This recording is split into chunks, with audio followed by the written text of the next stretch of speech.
Vamos a buscar en el libro de Éxodo, el capítulo 34, si tienen libro o dispositivo electrónico, con tal que no hagan trampa y se pongan a ver Facebook, WhatsApp, correo ni nada, y pequen contra el cielo y contra ti. Pero vamos a buscar en Éxodo 34, y en Éxodo 34 vamos a leer del versículo 5 al 10, en el encuentro de Moisés con Dios que esta mañana nos toca analizar. Tiene cosas muy interesantes para aprender. Cómo tener mejor tu relación con Dios. Porque todos queremos tener una relación con Dios, pero muchas veces no sabemos cómo, nos desanimamos, ignoramos, nos aburrimos y a veces la dejamos. Pues la idea es que crezcamos en la relación con Dios, porque en la medida en que crezcas, enriquezcas tu vida espiritual de tu vínculo con Dios, todas las áreas de tu vida van a ser bendecidas y enriquecidas. La raíz de la bendición de Dios es tu relación con Dios. Y de ahí brota tu familia, matrimonio, hijos, paz interior y el ministerio. Todo viene de la relación con Dios. De ahí que queremos enfatizar y profundizarla, ampliar nuestra agenda y crecer nuestras actitudes cuando estamos en relación con Dios. Dice así Éxodo 34, 5 al 10. Y Jehová descendió en la nube y estuvo allí con él, proclamando el nombre de Jehová. Y pasando Jehová por delante de él, proclamó: Jehová, Jehová, fuerte, misericordioso y piadoso, tardo para la ira y grande en misericordia y verdad, que guarda misericordia a millares, que perdona la iniquidad, la rebelión y el pecado, y que de ningún modo tendrá por inocente al malvado, que visita la iniquidad de los padres sobre los hijos y sobre los hijos de los hijos, hasta la tercera y cuarta generación. Entonces Moisés, apresurándose, bajó la cabeza hacia el suelo y adoró. Y dijo: si ahora, Señor, he hallado gracia en tus ojos, vaya ahora el Señor en medio de nosotros, porque es un pueblo de dura cerviz. Y perdona nuestra iniquidad y nuestro pecado, y tómanos por tu heredad. Y él contestó: he aquí, yo hago pacto delante de todo tu pueblo, haré maravillas que no han sido hechas en toda la tierra, ni en nación alguna, y verá todo el pueblo en medio del cual estás tú la obra de Jehová, porque será cosa tremenda la que yo haré contigo. Y permítanme repetir la última parte: y verá todo el pueblo en medio del cual estás tú la obra de Jehová, porque será cosa tremenda la que yo haré contigo. Qué preciosa promesa de Dios.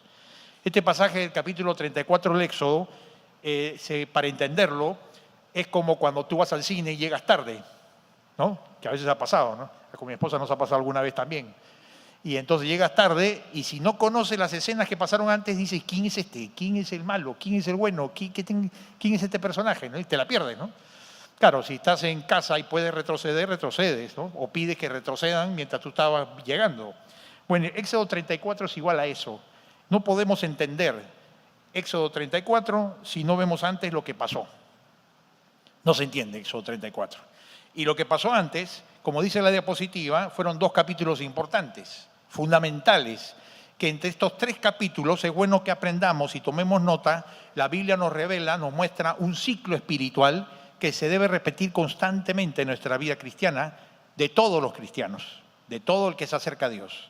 Y estas tres etapas del ciclo espiritual que se repite constantemente son: Éxodo 32, capítulo 32, es cuando el becerro de oro, ¿se acuerdan? La gente se cansa que Moisés está en el monte, dicen: hagámonos un Dios.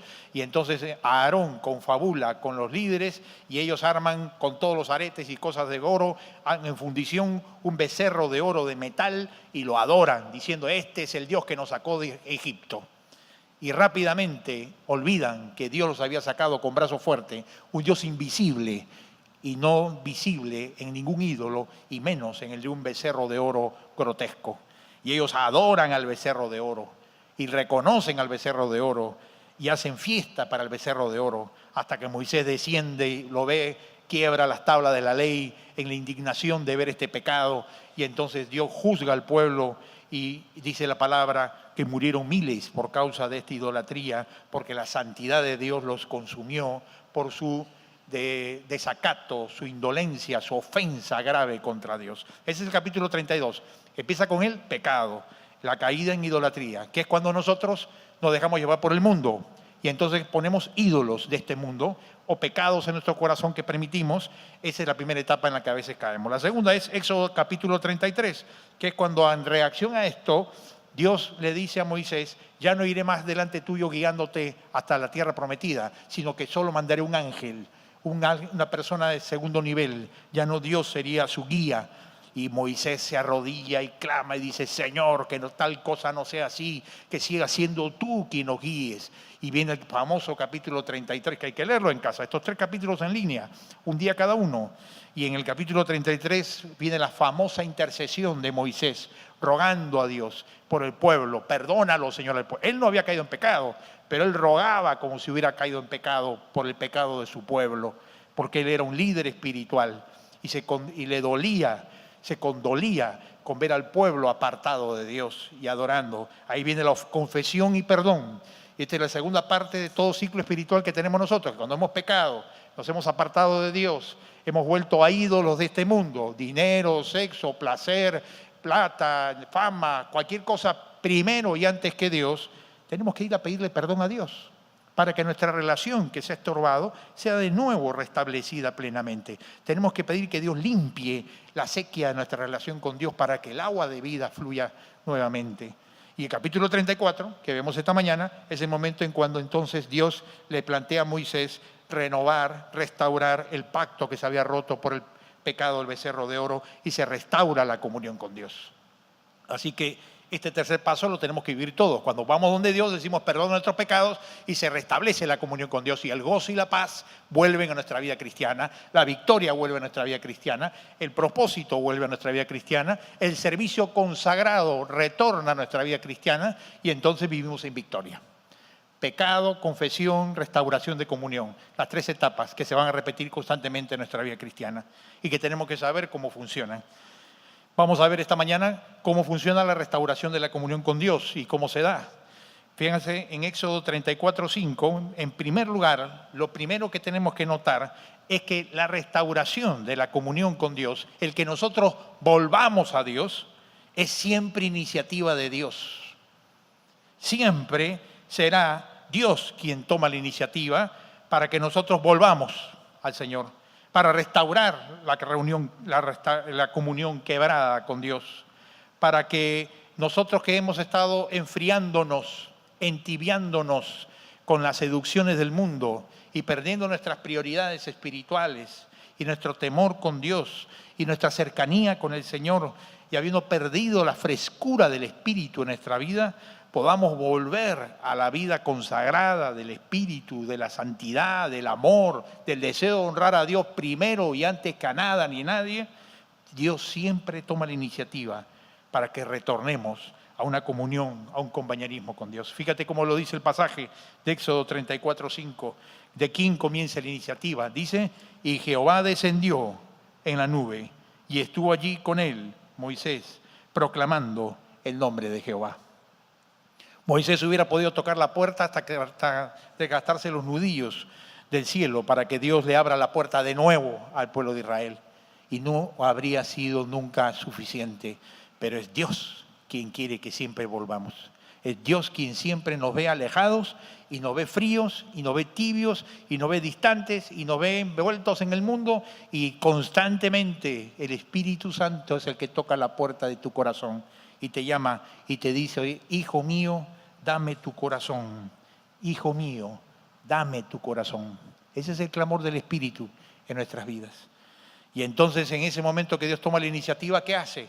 Dios se manifiesta en su corazón para nosotros. Nos muestra quién es Él, cómo es Él, para que nosotros sepamos valorar nuestra relación con Dios. Para que podamos nosotros acercarnos a Él y permanecer a su lado, tenemos que aprender a descubrir, a conocer, a aprender y profundizar cómo es nuestro Dios. Si tú no sabes cómo es Dios, ¿qué vas a querer acercarte a Él? Pues vas a pensar que el cine es mejor que Dios, que cualquier tontería de este mundo es mejor que Dios, que cualquier cosa, que el dinero, el éxito, la profesión, la plata, los hijos, cualquier cosa es más que Dios. Si no sabes quién es Dios, nunca te acercarás a Él de todo corazón. Hay que saber cómo es Dios. Por eso es que Dios se manifiesta en la Escritura, para que a través de Él lo conozcamos personalmente. ¿Cómo es Él? Y hay 2 características que en Éxodo 34, sería bueno que lo anoten para revisarlo bien, si tienen su Biblia o en casa, versículo 6 y versículo 7 de Éxodo 34 nos revelan las dos más grandes características del carácter de Dios, las dos rasgos de Dios sin el cual es imposible ser cristiano, consagrado o tener un encuentro con Dios transformador en nuestra vida. Es conocer y acercarnos a esos dos rasgos y vivir de acuerdo a esas dos características serán las que podrán darte esperanza en esta vida y las que podrán darte una vida profunda y no una vida basada en la mediocridad del mundo que nos rodea. La primera característica de las dos que 34, 6 y 7 nos enfatizan que tenemos que conocer de Dios está primero en el versículo 6, es que tenemos que conocer el gran amor de Dios, el gran amor de Dios, esta grandeza del amor de Dios, que es realmente imposible de entender cuánto nos ama a Dios, nosotros pecadores, egoístas, insensatos, rebeldes y tercos. Estoy hablando de mí, no de ustedes, por supuesto, ¿no es cierto? Cómo nosotros siendo tan necios, rebeldes, tercos, mundanos, materialistas, todo lo pecado que tú quieras que tenemos los seres humanos, como la Biblia nos dice y nos reafirma aquí que el primer rasgo que uno conoce de Dios cuando te acercas a Dios, ¿qué es lo que nos impacta a todos de Dios? El amor de Dios. Es lo primero que nos sobrecoge el corazón, es lo primero que nos atraganta la garganta, es lo primero que nos conmueve, descubrir que como a mí que soy así, que Dios sabe cómo soy de pecador, a mí Dios me ama así. Qué tremendo descubrimiento. Y así te ama a ti también. Y a cada hombre y mujer en la tierra, Dios ama. Y cuando uno entiende este amor de Dios, uno nunca más vuelve a ser el mismo. Descubre que Dios, el Dios invisible, ha pensado en ti y te ama a ti. Y fíjate lo que dice en la siguiente diapositiva, hablando de este rasgo del amor de Dios, Moisés, de manera sorprendente, porque recuerden que ¿quién es el que está hablando de cómo es Dios? ¿Moisés? No, es Dios mismo quien está diciendo y revelándose, está autoproclamándose, está Él mostrándose para que Moisés y nosotros lo conozcamos. Él está diciendo cómo es Él. Y Él dice que Él es un Dios compasivo y un Dios clemente, Dios lento para la ira y grande en misericordia y verdad. Y hay tres términos que vale la pena analizar rápidamente. Clemente viene de una palabra hebrea en la que es un rey sentado en un trono mirando para favorecer la necesidad de una persona que se le acerca a pedir un favor. Y lo mira con clemencia. Es la mirada clemente de Dios ante nuestra necesidad. La palabra, cuando dice Dios es lento para la ira, ¿qué significa? Que Dios es paciente. Un rasgo que no tenemos los seres humanos, ¿no? Dios es paciente para llevarnos al arrepentimiento. Y Él insiste, y Él nos lleva, y Él nos habla, y Él nos pone circunstancias para que te convenzan que tienes que dejar tu pecado, porque como dice la palabra, tu pecado siempre te alcanzará. No importa dónde huyas, no importa dónde corras, no importa cuánto lo tapes, no importa si no lo ves, si no lo quieres ver, ni lo quieres reconocer, tu pecado siempre te alcanzará. Yo lo he hecho así, el pecado, para que nos alcance con sus consecuencias. ¿Para qué? Para hacernos la vida color, ¿no es cierto?, plomo, color negro. No, para que reconociendo nuestro pecado podamos volver a Dios. Y volviendo a Dios tengamos la vida que Dios quiere que tengamos. Entonces Dios permite que el pecado nos demuestre que siempre el pecado nos vence, nos gana, nos contamina, nos aparta, nos aleja de Dios y nos apartemos del pecado. Y la tercera palabra, misericordia, es una palabra que viene del hebreo y simboliza el amor tierno de una madre por un bebé recién nacido. El amor tierno de una madre por un recién nacido. Esa es la palabra misericordia. Es el amor tierno, entrañable. ¿Has visto una madre con un recién nacido? ¿A una madre primeriza con un recién nacido? No ha dormido, está con los pelos parados, está virola de falta de horas de noche, está con la justa despierta, pero su sonrisa, su mirada y su corazón están exaltados del amor por el bebé que depende totalmente de esa madre. Esa es la misericordia de Dios, para que entendamos en términos humanos la misericordia del amor tierno de Dios, equivalente al de una madre por un recién nacido. Así tiene misericordia Dios por ti y por mí. Este es el rasgo del amor de Dios. Dijimos que este es el primer rasgo. Todos tenemos que experimentar la misericordia, la paciencia y la clemencia de Dios, que nos gana el corazón y nos lleva a adorarle y a servirle a Dios para siempre. Pero hay un segundo rasgo que Dios nos menciona aquí, que es fundamental si quieres conocer a Dios. Y es el siguiente diapositiva, y es lo que llamamos la santidad de Dios. La santidad de Dios.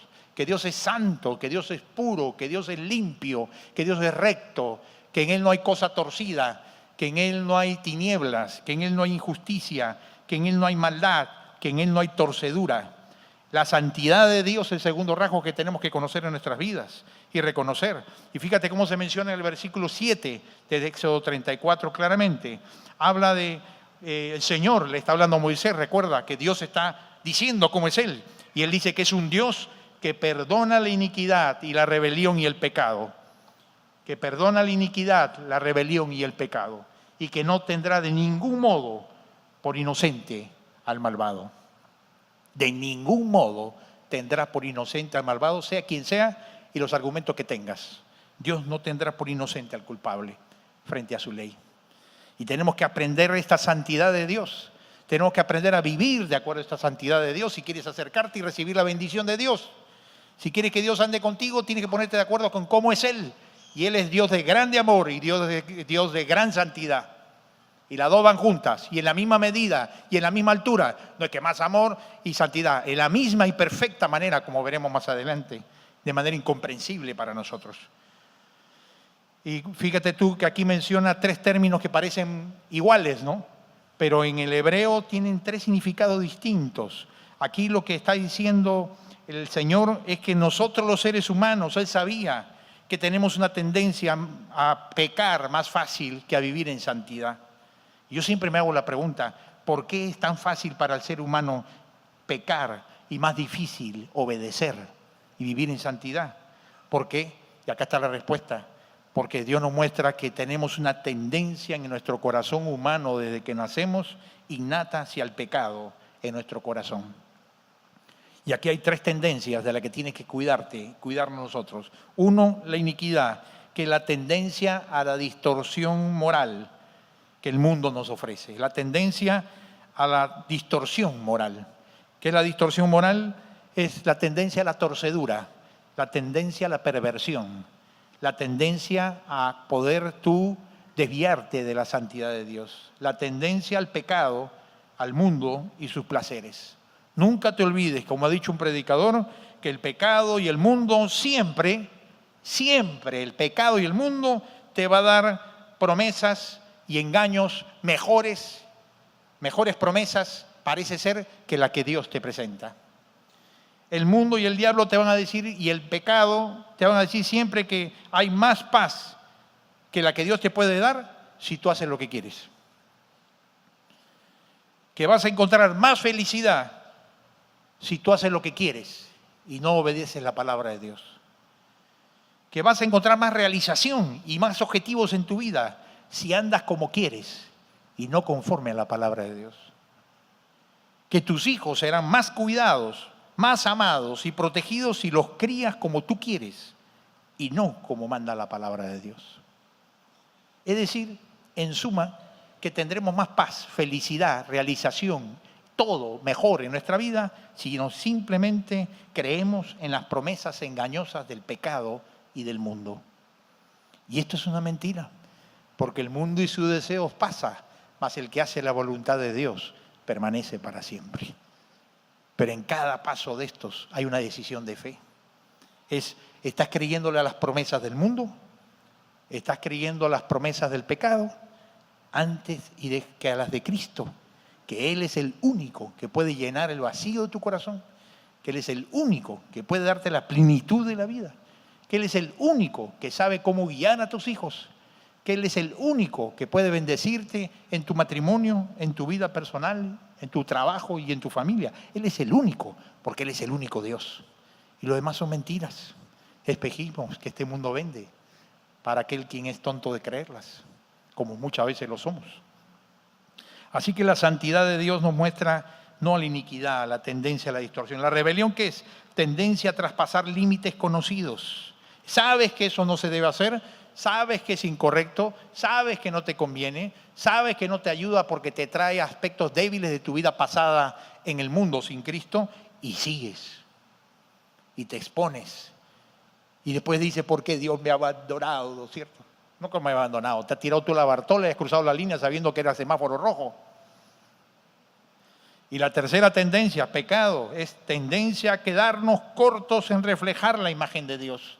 Es la tendencia a no ser la imagen de Dios que Él quiere que seamos, como esposos, como padres, como siervos de Dios, como ciudadanos, en la calle, en la empresa.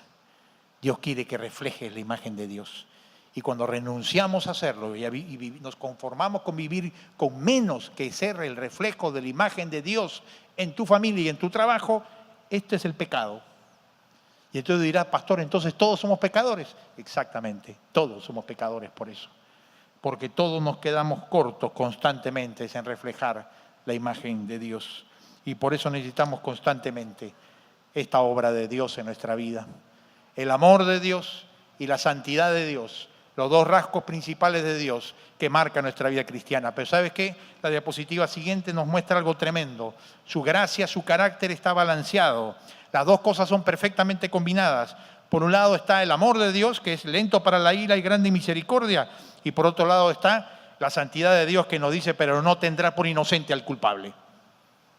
¿Y cómo se compaginan estos dos caracteres, estos dos aspectos del carácter de Dios? Que no tendrá por inocente al culpable, es decir, no nos pasará una sin reprendernos, corregirnos para santificarnos.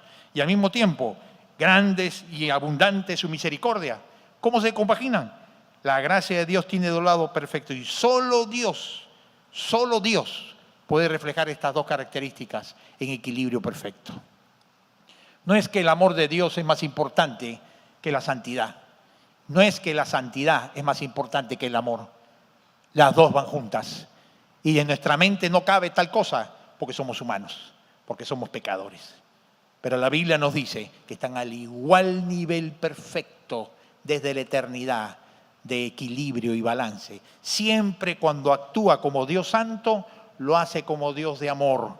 Y siempre cuando actúa como Dios de amor, lo hace como un Dios santo. Y nunca deja ninguno de sus dos rasgos principales que definen la esencia de Dios. Pero nosotros hemos querido separar a Dios, hacer una dicotomía de Dios. Como nosotros estamos en nuestra mente divididos, creemos que Dios está dividido. Entonces nosotros decimos, no. Dios solamente es amor. Primero que nada. Falso, por lo que estamos viendo en la Escritura. Dios es amor, pero también es santo. Y cuando decimos una, sin decir lo otro, torcemos la Escritura, torcemos la vida cristiana y mentimos. Fíjate un ejemplo, Corintios 13. Todos decimos que Dios es amor y que por lo tanto el amor de Dios es por sobre todas las cosas que Dios nos ama y va a hacer lo que necesitamos, lo que queremos y que nos gusta. Pero Corintios 13, que refleja el amor de Dios, no refleja un amor sentimentalista, como a veces creemos. Y esto es muy importante que escuchen los jóvenes y todas las personas y los casados también. Corintios 13 te habla de qué es el amor, ¿cierto? A todos nos gusta, ¿no? El amor es bondadoso, el amor es paciente, el amor es compasivo, ¿no es cierto? Toda la lista de lo que el amor sí es.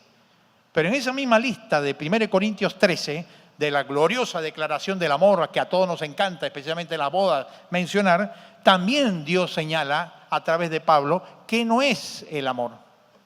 Y el versículo 5 y 6 dice claramente que el amor no busca lo suyo, no guarda rencor, no hace nada indebido, no se goza en la injusticia.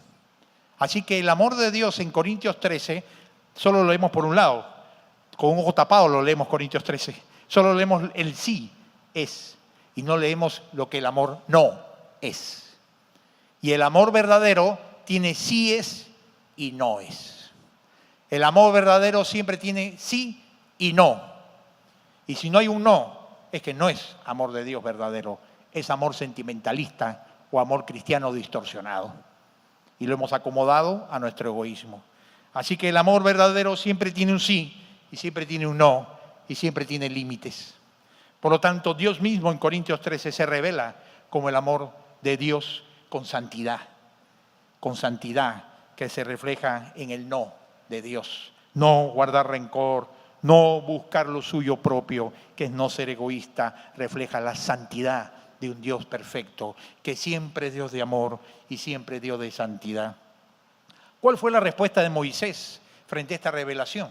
¿Qué hizo Moisés? ¿Cómo debemos responder nosotros? Veremos brevemente.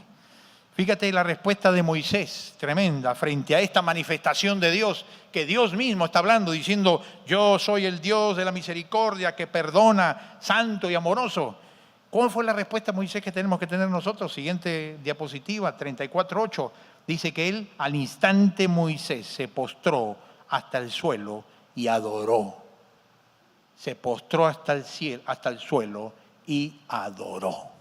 Imagínate.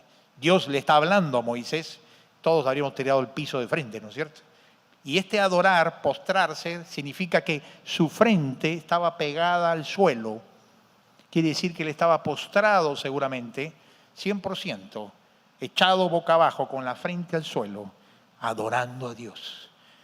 Inmovilizado, paralizado, conmovido con la manifestación del Dios de amor y Dios de santidad. Y esta es la reacción que tenemos que tener los cristianos, es saber adorarle a este Dios de amor y santidad. Y Él nos enseña que la adoración, ¿qué es la adoración? En primer lugar, ¿qué es adorar? Porque muchas veces decimos hay que adorar, pero no sabemos qué es adorar. ¿Qué es adorar? Son tres cosas prácticas. En primer lugar, adorar es un acto de confianza. Es un acto de confianza. Es una actitud de dejar todo lo que queremos controlar en las manos de Dios. Es decir, Señor, yo no puedo controlar nada en mi vida. Y todos queremos controlar algo, ¿no? Queremos controlar el clima, queremos controlar la plata, queremos controlar a la esposa, al esposo, queremos controlar a los hijos, queremos controlar a los clientes, queremos controlar todo, hasta el semáforo, queremos controlarlo para que pase más rápido, para que pase rápido. Bueno, el primer acto de adoración sincero, ¿qué cosa es? ¿Sabes qué? Es que tú no tienes ni yo control de nada. Y adorar es entregarle al Señor toda nuestra vida. No tienes control de nada, ni sobre tus planes, ni sobre tu vida misma, ni sobre el tiempo, ni sobre nadie. Y adorar, ¿qué es? El acto de entregarle todo al Señor, todo aquello que queremos controlar y no podemos. Decirle, Señor, tú estás en control de todo. A ti te adoramos. Dejo todo en tus manos. A este hijo, al cónyuge, trabajo, familia, futuro, finanzas, tus metas, todos tus sueños y temores, todo déjalo a las manos de Cristo. Encomienda a Jehová tu camino, espera en Él y Él hará, dice la palabra, la promesa del Señor. La adoración es, deja todo en la mano de Dios. Él controla, sé tranquilo, Él tiene cuidado de nosotros. Confía en Él, no te va a desamparar. Él está a cargo, tuyo y de tus hijos. Y mejor Él que tú y yo de nuestros hijos.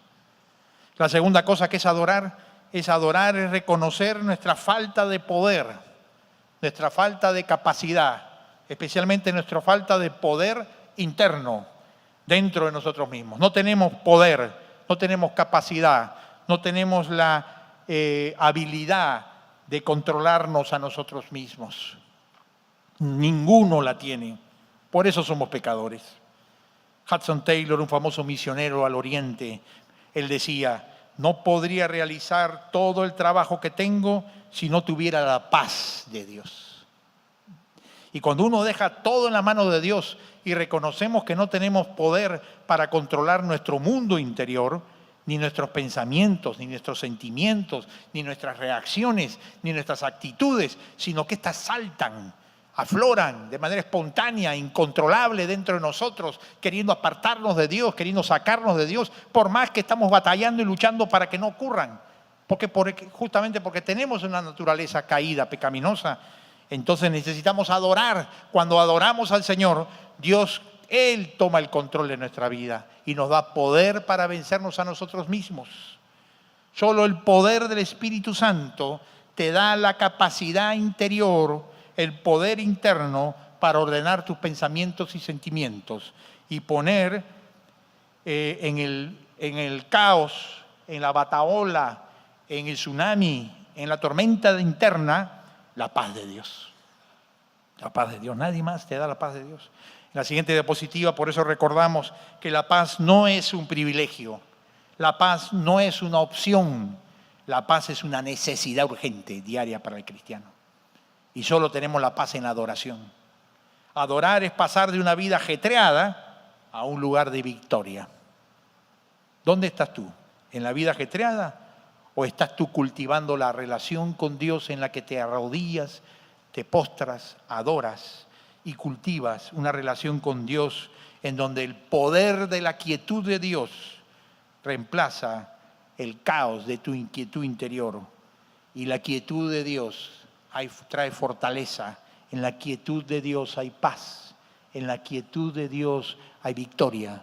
En la quietud de Dios nos acercamos a nuestro Creador, al sustentador, a la roca inconmovible de los siglos que nos sustenta. ¿Conoces esa adoración que entras a adorar con el ajetreo, con inquietud, con temor, con todas las cosas que tenemos, todos los desórdenes interiores? Enojos, resentimientos, frustración, hasta desánimo para adorar.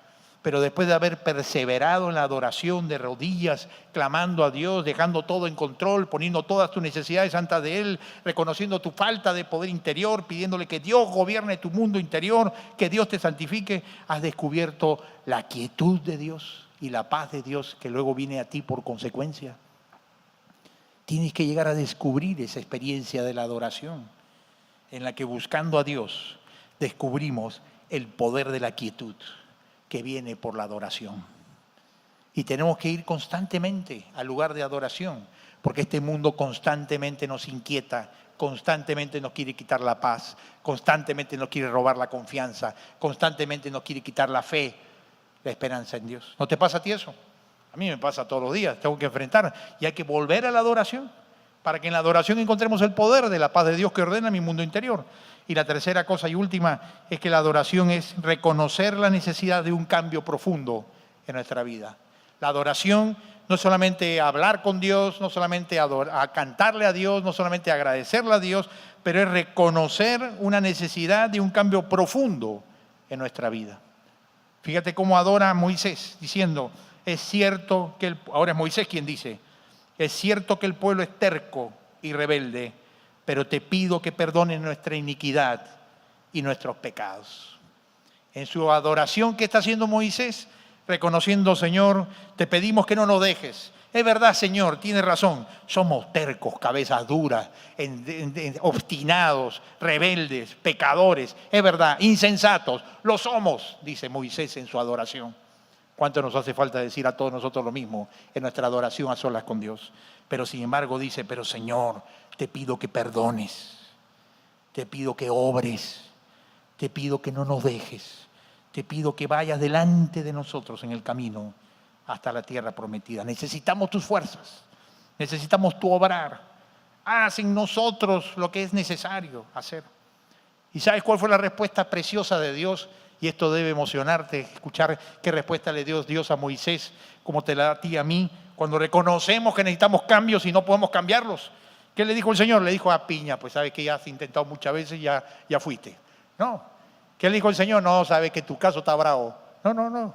¿O qué le dijo el Señor? ¿Sabes qué? No, ahora no será posible, ¿no? Cuando llegues al cielo. No. Fíjate lo que dijo el Señor. 34 días de Éxodo le dice, y él contestó a esta adoración de Moisés. He aquí, yo hago pacto delante de todo tu pueblo.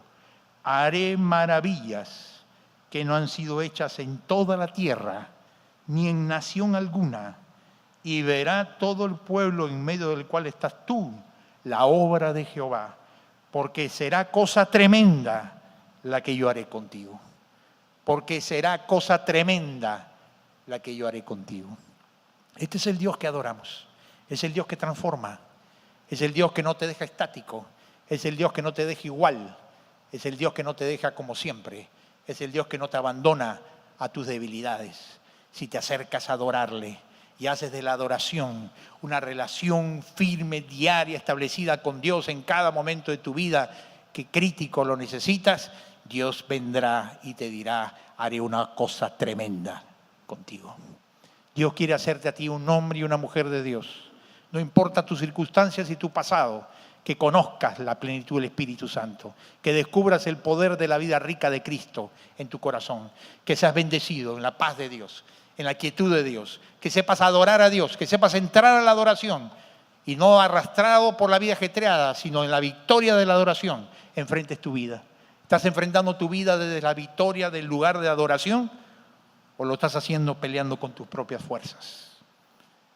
Y te has cansado, y te cansas, y te frustras, y te llenas de arena, y al final te secas, porque nadie puede enfrentar esta vida, ni este mundo, ni ser cristiano y servirle, si no estamos entrando al lugar de la adoración y encontrarnos con este Dios de amor y de santidad que nos espera, que nos está esperando. Ese Dios te está esperando a ti, que te acerques, porque el que se ha ido eres tú, no Él. Él está esperándote y, como decíamos al comienzo, Él te está llamando. Él ha descendido y ha venido. Y ahora con su palabra nos llama y nos invita, que más allá de todos tus esfuerzos, todos tus propósitos y toda tu buena intención, Dios quiere obrar en ti. Así que, ¿qué le parece si esta mañana le respondemos personalmente cada uno de nosotros en adoración? Y vamos a adorarle, porque este lugar ha sido consagrado para la oración y la adoración. Así que yo te invito a que cada uno de nosotros nos acerquemos a Dios y dejemos que tome el control de todo nuevamente en nuestra vida. Que Él pueda estar trayendo quietud en nuestra vida y que Él pueda traer cambios en nuestra vida y le pidamos a cosas tremendas en mi vida que las necesito. Para hacerlo, vamos a orar, pero no como siempre. A veces necesitamos oraciones que nos humillen, nos recuerden cuánto necesitamos de Él. Así que invito a todos los que querramos, podamos arrodillarnos al lado de nuestra silla y tomar un momento en silencio. Esta oración es personal, no con otros, tú solo.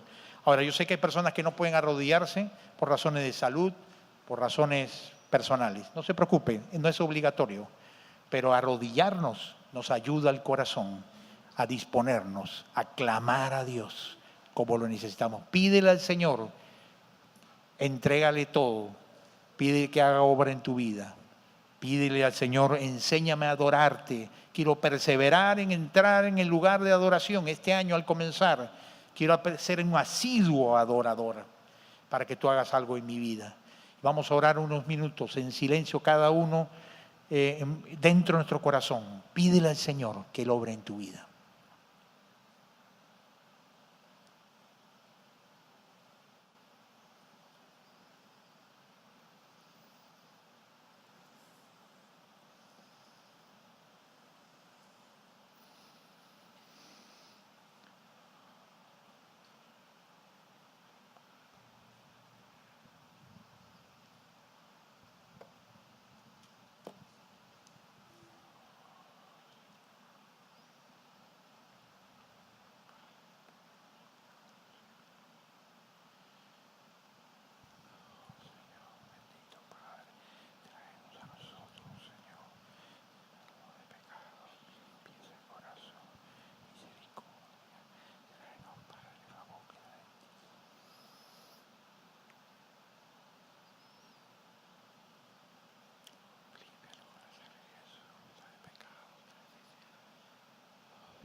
Padre Santo, cuando venimos a adorarte, lo primero que sentimos es que nuestro corazón muchas veces no está dispuesto a adorarte como quisiéramos.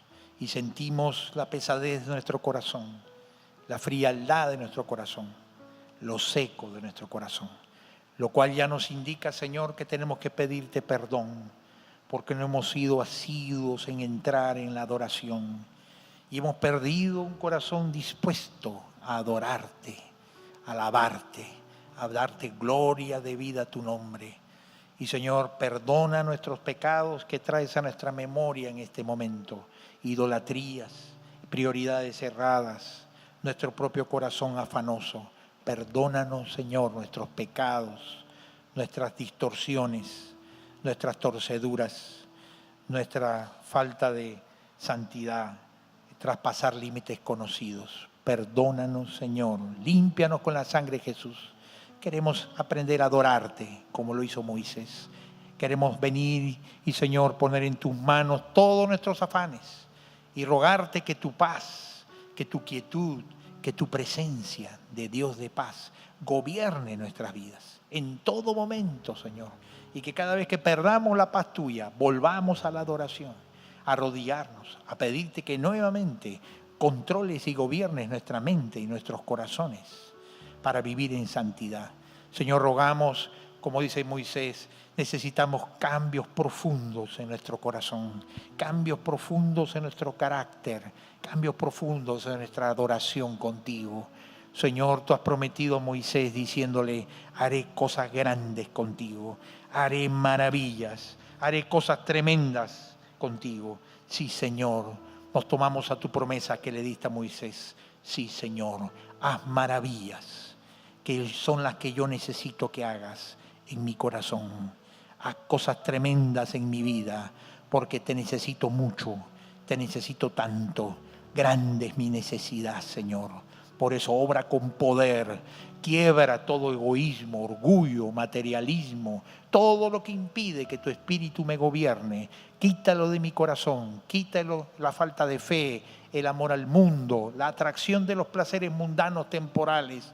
Todo quítalo de mi corazón y pon primero a ti y tu espíritu, el adorarte, a ti, Dios de amor y Dios de santidad. Ayúdanos a andar contigo en compañerismo espiritual, andar cercanos a ti, Señor. Gracias por esta mañana, porque tu espíritu, tu palabra viene a nosotros y nos buscas y nos llamas y nos muestras lo que tú quieres hacer y nos invitas a entrar en adoración. Gracias, Señor. Que seamos todos una iglesia que te adoremos, que te bendigamos y que el mundo te conozca, porque es un pueblo que te adora. Damos gloria a ti, Padre. Gracias te damos por lo que harás. Gloria a ti, en el nombre de Jesús. Amén.